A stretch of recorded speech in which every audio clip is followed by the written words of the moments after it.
राधा स्वामी Rajesh Lakhera chemistry classes में आपका फिर से स्वागत है। आज अपने पढ़ते हैं common name. Common name system second वे नाम जो रेडिकल पर निर्भर नहीं करते।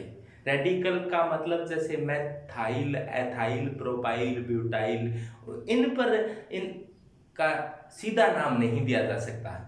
तो इनका नाम कैसे दिया जाता है, इसके लिए अपने ये क्रियात्मक समूह हैं जिनका नाम देना आज अपने सीखेंगे।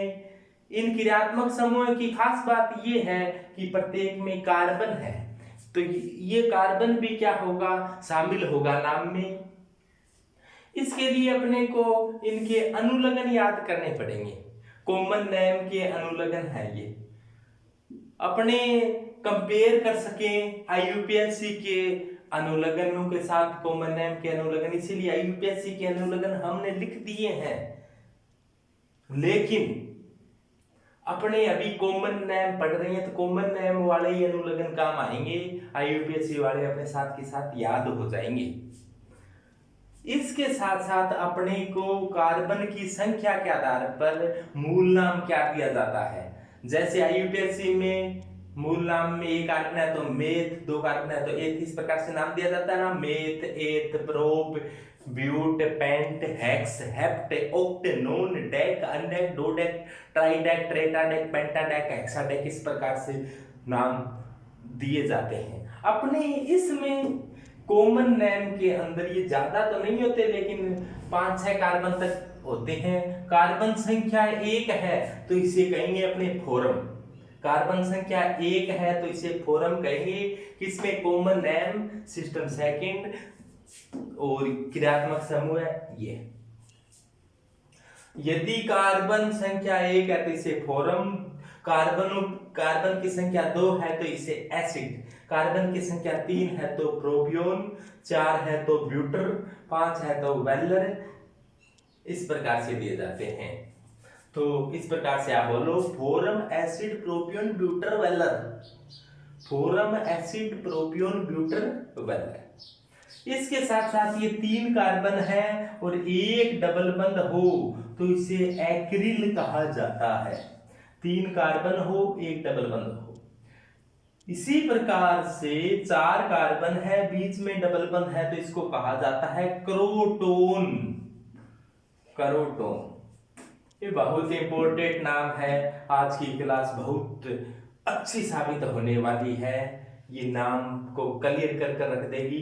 तो आप ध्यान से बने रहिए मेरे साथ और समझते जाइए। बहुत ही सरल तरीके से आपकी हर बात समझ में आएगी।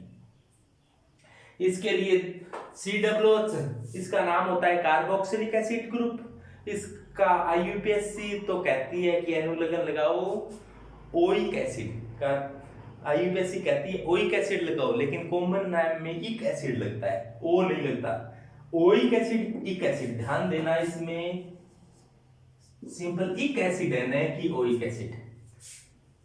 एल्डिहाइड का अनुलग्न एल होता है, लेकिन कॉमन नेम कहता है कि एल्डिहाइड का एल्डिहाइड लगाएंगे। एनहाइड्राइड का अनुलग्न होता है ओइक एनहाइड्राइड। एनहाइड्राइड का अनुलग्न ओइक एनहाइड्राइड, और इसमें होगा इक एनहाइड, ओ नहीं लगेगा, यहां भी ओ नहीं, यहां भी ओ नहीं। एस्टर का अनुलग्न होता है एल्किल ओएट। एल्किल तो ये तो पुरोलग्न टाइप में हो गया। जो एस्टर होता है इसका नाम ये एल्किल शब्द होता है, एल्किल ओएट। ओएट यहां पर जो कार्बन होगा उसको शामिल करते हुए। इसी प्रकार से सामान्य नाम में एल्किल 8, इसमें ओ ज्यादा लगता है, इसमें ए ही लगेगा 8। COX को कहेंगे आईयूपीएससी में ऑयल हैलाइड, इसमें कहेंगे इल हैलाइड, इस वाला ओ है वो नहीं आएगा। तो ताकि ये इसीलिए लिखे ताकि आपकी याद हो जाए सरलता से। CuNH2 को इमाइड कहा जाता है, दोनों में, चाहे आईयूपीएससी हो चाहे कॉमन हो, इमाइड को इमाइड ही कहा जाता है। साइनाइड का अनुलग्न नाइट्राइल होता है, और कॉमन नेम में ओ लगाते हैं, इनमें तो लगाते नहीं है, और इनमें ओ लगाते हैं। साइनाइड का अनुलग्न ओ नाइट्राइल। आईयूपीएसी तो नाइट्राइल कहती है आइसोसाइनाइड का आइसोनाइट्राइल, और सामान्य पत्ती में और आइसोनाइट्राइल हो जाएगा। तो बहुत सरल है, एक बार पढ़ते याद हो जाएगा। आप स्क्रीनशॉट ले लो और इनको याद जरूर करो, बड़े काम की चीज है। अब अपने कहेंगे भी ये काम क्या आएंगे, कैसे काम आएंगे। अब एग्जाम्पल देकर मैं बताने वाला हूं आपको, समझो ध्यान से। ए कार्बन को फोरम 2 को एसिड 3 को प्रोपेन 4 को ब्यूटर 5 को वेल्डर। जैसे देखो ए कार्बन का मैं बना रहा हूं एसिड। देखो एक कार्बन वाले को फोरम कहते हैं। इस यौगिक में कितने कार्बन है? एक के लिए अपने फोरम लिख दिया। 2 कार्बन वाले को क्या कहते हैं? एसिड, तो एसिड लिख दिया। 3 वाले को क्या कहते हैं? प्रोपियोन, तो प्रोपियोन लिख दिया। 4 वाले को क्या कहते हैं? 1 2 3 4, तो 4 वाले को कहते हैं ब्यूटायर। ध्यान देना BUTYR ब्यूटायर है, ध्यान देना यहां पर Y है ब्यूटायर। पहले मैंने भूल से ही लिखा दिया था, ये Y है ब्यूटायर। और 1 2 3 4 5 वाले को क्या कहते हैं? वेलर। और इसको 3 कार्बन हो 1 डबल बंद हो तो इसे कहते हैं एक्रिल। और 4 कार्बन हो बीच में डबल बंद हो इसको कहा जाता है क्रोटोन। अब इन सभी के साथ मैंने क्या किया? COOH अंतिम कार्बन को COOH में बदल दिया, यानी कि कार्बोक्सिलिक एसिड में बदल दिया। तो कार्बोक्सिल, ध्यान ये देना है, कार्बोक्सिलिक एसिड का कार्बन शामिल होगा। जैसे फोरम में 1 कार्बन, एसिड में 2, कार्बोक्सिलिक एसिड का कार्बन शामिल है, तभी तो इसमें रेडिकल पर निर्भर नहीं है। नाम रेडिकल पर निर्भर नहीं है। रेडिकल पर निर्भर होता तो CH3 के आधार पर होता कि मेथिल कार्बोक्सिलिक एसिड इस प्रकार का कोई नाम होता, लेकिन ऐसा नहीं है।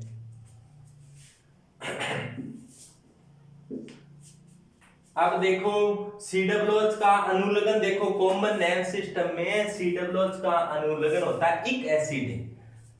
तो form acid propen butyr valer acryl croton के साथ क्या जोड़ना है आपको? इक एसिड। तो फोरम के साथ इक एसिड जोड़ा, क्या बन गया? फोरम, ये फोरम था, इसके साथ जुड़ गया इक एसिड, बन गया फॉर्मिक एसिड। फोरम प्लस इक acid is equal to formic acid. Acid plus इक एसिड, एसिड और इक एसिड तो बन गया एसिटिक एसिड। प्रोपियोन इक एसिड तो बन जाएगा प्रोपियोनिक एसिड, प्रोपियोनिक एसिड। ब्यूटर के साथ इक एसिड जुड़ जाए तो ध्यान देना ब्यूटायर है ये, ब्यूटायर, ब्यूटायर के साथ इक एसिड जुड़ गया तो ये बन गया ब्यूटायरिक एसिड। ये सबसे इंपॉर्टेंट ही होता है ब्यूटायरिक एसिड, एग्जाम में पूछा जाने वाला है ब्यूटायरिक एसिड। ब्यूटायर के साथ एक एसिड जुड़ गया ब्यूटायरिक एसिड। COOH का अनुलग्न इक एसिड, तो वेलर के साथ एक एसिड जुड़ गया तो वेलरिक एसिड। एक्रिल के साथ एक एसिड जुड़ गया एक्रिलिक एसिड, एक्राइलिक एसिड। और क्रोटोन के साथ एक एसिड जुड़ गया तो क्रोटोनिक एसिड। क्रोटाइल के साथ एक एसिड जुड़ गया तो क्रोटोनिक एसिड।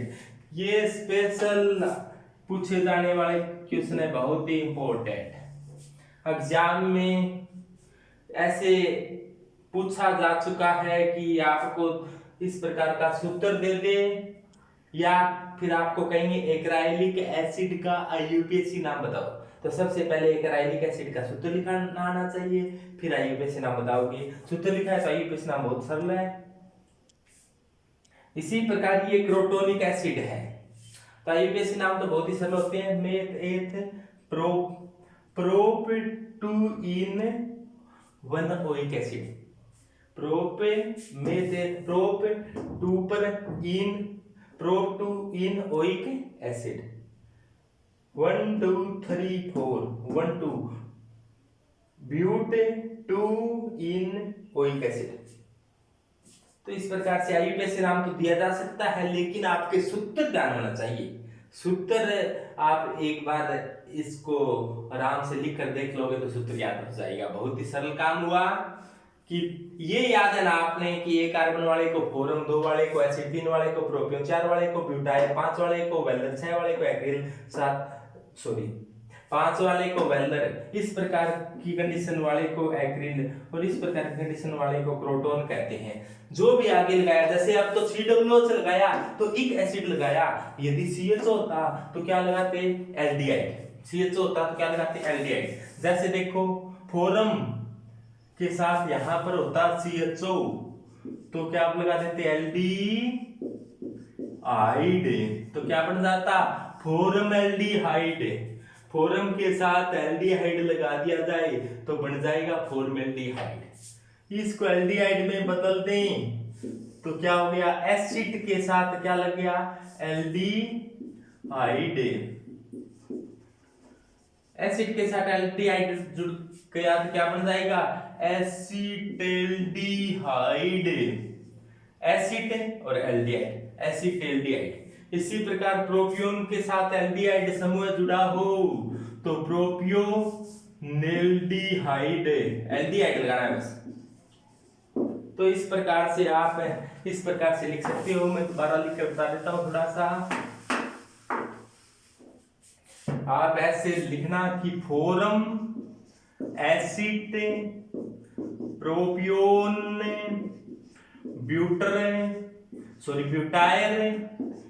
वेल्डर, इस प्रकार से लिखने के बाद में यदि एल्डिहाइड है तो क्या लगाना है, बस नाम के साथ एल्डिहाइड ही लिखना है और कुछ नहीं लिखना।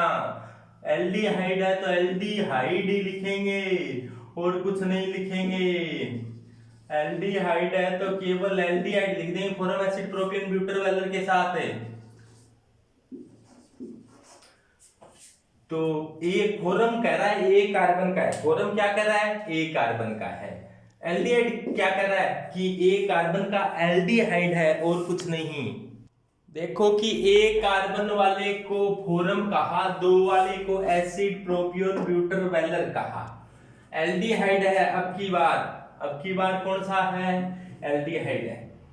एल्डिहाइड के क्या लगाएंगे, अनुलग्न एल्डिहाइड ही लगाएंगे। तो फोरम, एसिड, प्रोपियोन, ब्यूटर, वेल्डर के साथ क्या जोड़ देंगे, एल्डिहाइड। तो नाम हो जाएगा, फोरम के साथ एल्डिहाइड जुड़ा तो फॉर्मेल्डिहाइड, एसिड के साथ एल्डिहाइड जुड़ा तो एसिटेल्डिहाइड, प्रोपियोन के साथ एल्डिहाइड जुड़ा तो प्रोपियोनेल्डिहाइड, ब्यूटाइल के साथ एल्डिहाइड जुड़ा तो ब्यूटाइलेल्डिहाइड, वेल्डर के साथ एल्डिहाइड जुड़ा तो वेल्डरेल्डिहाइड। इस प्रकार से बहुत ही सरलता से अपने एल्डिहाइडों के नाम लिखे जा सकते हैं। एग्जाम्पल से समझो। देखो इसे अपने कहेंगे एक्रिल। एक्रिल कहा जाता है 3 कार्बन और 1 डबल बॉन्ड और इसके साथ जुड़ गया CHO। CHO का क्या होता है, एल्डिहाइड। एक्रिल के साथ एल्डिहाइड जुड़ गया तो एक्रिल्डिहाइड, एक्रिल्डिहाइड। इसे एक्रोलीन भी कहते हैं, ये अश्रुकारी टाइप का होता है। इसे क्या कहेंगे, इसे कहा जाता है क्रोटोन। और क्रोटोन के साथ क्या जुड़ गया, एल्डिहाइड। तो क्रोटोन के साथ बस केवल इसके पास धीरे सी एल्डिहाइड लिख दो, ये नाम हो जाएगा क्रोटोनेल्डिहाइड। क्रोटोनेल्डिहाइड। अब देखो इसका नाम लिखना हो तो 1 2 3 4 5 5 कार्बन है। 1 कार्बन वाले को फोरम, 2 वाले को एसिड, 3 वाले को प्रोपियोन, 4 वाले को ब्यूटाइल, 5 वाले को वेल्डर। तो क्या आ जाएगा, वेल्डर है ये। तो एमाइड का अनुलग्न क्या होता है, एमाइड का अनुलग्न एमाइड ही होता है कॉमन नेम सिस्टम में। तो वेल्डर के साथ क्या जोड़ देंगे, एमाइड। लेकिन ध्यान देना ये सीधी शक्ला होती तो नॉर्मल वेल्डर कहते हैं, ये CH3 जैसे यहाँ होता है CH2 होकर, तो इसको क्या कहते हैं, welder amide, normal welder amide. लेकिन यहाँ पर कौन सा समूह दिखाई दे रहा है आपको, ऐसी कंडीशन CH3 वाला सिस्टम दिखते ही आपको आइसो शब्द लगाना है। तो क्या हो जाएगा, iso welder amide, iso 5 carbon का है तो वेलर CuNH2 का अनुलग्न एमाइड। इसी प्रकार से एस्टर, ये है एस्टर COO, ये कोई R समूह जुड़ा हुआ है और ये मूल कार्बन श्रृंखला हो जाएगी यहां तक। तो कितने 1 2 3 4 5, 5 वाले को क्या कहते हैं 1 2 3 4 5, 5 वाले को क्या कहेंगे वेलर, वेलर। अब देखो एस्टर है, एस्टर रहा ये, इस पर गौर करो। एस्टर का नाम लिखा जाता है एल्किल 8, एल्किल 8। सबसे पहले एल्किल, एल्किल कौन सा, ये समूह कौन सा है बोलो, इस समूह कौन सा समूह कहेंगे आइसो। तो सबसे पहले लगा देंगे अपने आइसो, आइसो समूह लगा दिया। अब देखो कितने कार्बन है 1 2 3 4 5, 5 कार्बन को क्या कहेंगे आइसो। 3 कार्बन का है, 3 कार्बन का एक हाइड्रोजन हटा है तो आइसोप्रोपिल, आइसोप्रोपिल तो आ जाएगा। तो 3 कार्बन का एक हाइड्रोजन हटा हुआ है तो आइसोप्रोपिल, आइसोप्रोपाइल तो लिख दिया। इसके बाद में 1 2 3 4 5, 5 कार्बन का है, 5 कार्बन वाले को क्या कहते हैं वेलर। और साथ में क्या लगाना है 8, तो वेलर के साथ क्या लगा दिया 8। तो आइसोप्रोपाइल वेलर 8 इस क्रियात्मक समूह का, आइसोप्रोपाइल वेलर 8। ध्यान देना एस्टर इस प्रकार से होता है RCOOR'। पहले इसको बोलना है फिर इसको बोलना है कार्बन सहित है और लास्ट में इस क्रियात्मक समूह का 8 लगाना है। तो आइसोप्रोपाइल वेलरेट, इस प्रकार से एस्टर का नाम दे सकते हैं बहुत ही सरलता से। 2 एसिटिक एसिड हैं, इनको ये एक एसिटिक एसिड है, एक एसिटिक एसिड है, एसिड 2 कार्बन का और एक acid, acetic acid, acetic acid. अब इनको क्या किया गरम कर दिया, गरम करने से जल बाहर निकल गया, जल बाहर निकल गया तो बचा क्या, ये जल बाहर निकल गया तो बचा CH3CO, ये O बीच में आ गया। तो ये किसका एसिड है, तो ये कार्बन तो एसिड था और एसिड का एनहाइड्राइड बन गया, एनहाइड्राइड, एनहाइड्राइड ये है। एनहाइड्राइड का अनुलग्न क्या होता है इक एनहाइड्राइड। तो एसिड के साथ क्या लगा देंगे इक एनहाइड्राइड, तो क्या बन जाएगा एसिटिक एनहाइड्राइड। क्या नाम हो जाएगा एसिटिक एनहाइड्राइड। और एसिटिक एनहाइड्राइड को इस प्रकार से लिख सकते हैं, इसको पकड़कर खींच ले सीधा हो जाएगा। ये सीधा होने पर देखो CH3, उसके बाद में CO, फिर O, फिर CO और फिर CH3। तो ये एसिटिक एनहाइड्राइड है। अब देखो ये तो दोनों ही एसिटिक अम्ल सेम थे तब एसिटिक एनहाइड्राइड आ गया। ऐसा हो एक तो 2 कार्बन का और एक 3 कार्बन का एनहाइड्राइड, 2 कार्बन के अम्ल और 3 कार्बन के अम्ल में से जल बाहर निकले। जैसे देखो CH3COOH और CH3CH2COOH, इसमें से जल बाहर निकल गया। जल बाहर निकलने से ऑक्सीजन बीच में आ गई, एक ऑक्सीजन, तो क्या बना यही बन गया। और तो इसमें क्या है एक तो एसिड था और दूसरा क्या था प्रोपियोन। एसिड के साथ भी इक लगाना है, प्रोपियोन के साथ भी क्या लगाना है इक लगाना है, लास्ट में एनहाइड्राइड इक, एस्टर, एस्टर का अनुलग्न क्या है इक एनहाइड्राइड। तो इक किसके साथ लगेगा, इधर वाले के साथ भी इक लगेगा, इधर वाले के साथ भी इक, एसिड इक, प्रोपियोन निक, आगे लास्ट में एनहाइड्राइड। तो एसिटिक प्रोपियोनिक एनहाइड्राइड, तो एसिटिक प्रोपियोनिक एनहाइड्राइड। तो एनहाइड्राइड का नाम इस प्रकार से लिख सकते हैं। कॉमन नेम का एक एग्जांपल और देखो, ये बताया गया था आपको कि साइनाइड और आइसोसाइनाइड का नाम दोनों तरीके से दिया जा सकता है। एक सिस्टम सेकंड में तो इनके अनुलग्न होते हैं ओ नाइट्राइल और ओ आइसोनाइट्राइल। अब देखो कितने कार्बन हैं 1 2 3, 3 को क्या कहेंगे प्रोपियोन, तो प्रोपियोन, और इसका अनुलग्न क्या है, ओ नाइट्राइल। तो प्रोपियोन के साथ क्या लग जाएगा, ओ नाइट्राइल। तो प्रोपियोन नाइट्राइल, प्रोपियोन नाइट्राइल। दोबारा देखें, प्रोपियोन नाइट्राइल। अब देखो दूसरे तरीके से इसको कैसे दिया जा सकता है, इस समूह को रेडिकल पर निर्भर करने वाला सिस्टम सेकेंडरी सिस्टम फर्स्ट में आपने पढ़ा था, रेडिकल पर निर्भर करता है। रेडिकल क्या, एथिल और साइनाइड, सीधा साइनाइड लगा दो, एथिल साइनाइड। जिस प्रकार से CH3CH2OH तो एथिल एल्कोहल, जैसे CH3CH2 NH2 एथिल Na। तो ये तो था भाई कॉमन नेम। तो कॉमन नेम कंप्लीट होता है। इससे कोई संबंधित कोई प्रॉब्लम हो तो जरूर पूछना। इसके बाद अपने नेम शुरू करते हैं derived name system. Derived name system होता है कि इसकी मूल यौगिक कौन सा है, यानी कि प्राथमिक यौगिक कौन सा है। तो डेराइव्ड नेम में किसी कंपाउंड का नाम फैमिली के प्रथम सदस्य के व्युत्पन्न के रूप में देते हैं। जैसे अपने एल्केन की बात करें तो एल्केन का पहला सदस्य होता है मीथेन, मीथेन CH4। अब अगला एथेन का नाम देना हो व्युत्पन्न पत्ती में तो एक कार्बन वाले को तो मीथेन कहते हैं, और मीथेन के साथ ऐसा मानो कि CH3 जुड़ गया है हाइड्रोजन हटकर, तो मेथिल मीथेन। तो क्या नाम हो जाएगा, मेथाइल मीथेन। जैसे मान लो 4 कार्बन वाली हो यानी कि नॉर्मल ब्यूटेन हो तो इसका नाम व्युत्पन्न पत्ती में क्या देंगे, एक कार्बन वाले को मीथेन मान लिया, इधर मेथिल है इधर एथिल है तो ethyl methyl methane, ethyl ethyl methyl और मीथेन।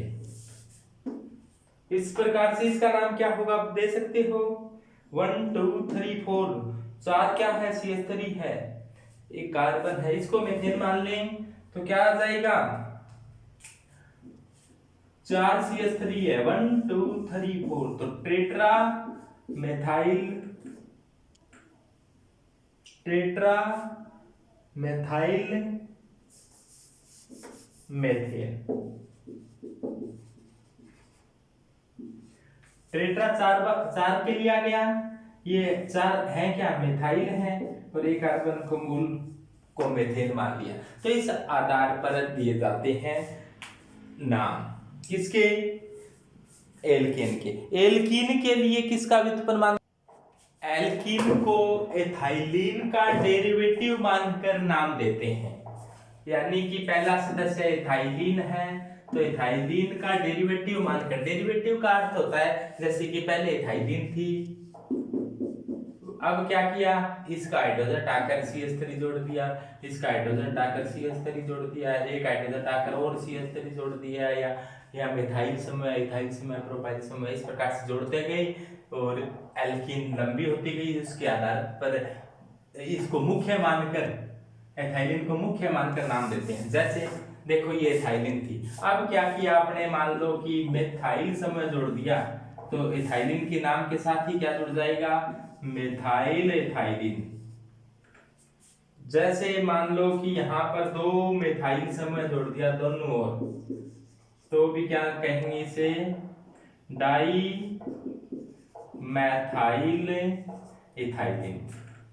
और इस प्रकार से जोड़ दें तो क्या नाम हो जाएगा इसका, कि डाई, ये तो एथाइलिन है, 2 मेथिल जुड़ी हैं तो डाई मेथाइल एथाइलिन। लेकिन अब देखो इसमें अंतर है, ये तो देखो एथाइलिन था 2 कार्बन तक डबल बंद, इसमें इधर CH3 इधर CH3 यार, इसमें दोनों ही CH3 एक साइड में है तो इसके 2 समान टुकड़े हो सकते हैं, तो इसका मतलब ये सममित है, तो इसके नाम क्या लगा देंगे, सममित, सममित डाई मेथाइल एथाइलिन। और ये क्या है, असममित है, तो असममित डाई मिथाइल एथाइलेट, यानी कि ये सम्मित और असम्मित लगा सकते हैं। सम्मित वे होते हैं सिमेट्रिकल, जिसके दो समान टुकड़े हो सकते हैं, और असिमेट्रिकल, जिसके दो समान टुकड़े नहीं हो सकते। इसी प्रकार एल्काइन का नामकरण एसिटिलीन का व्युत्पन्न मानकर देते हैं। एसिटिलीन, कैसिटिलीन है ये, एसिटिलीन का व्युत्पन्न मानकर देते हैं। जैसे देखो एसिटिलीन का ये हाइड्रोजन हटाकर मान लो CH3 जोड़ दिया, तो नाम क्या हो जाएगा, मिथाइल एसिटिलीन।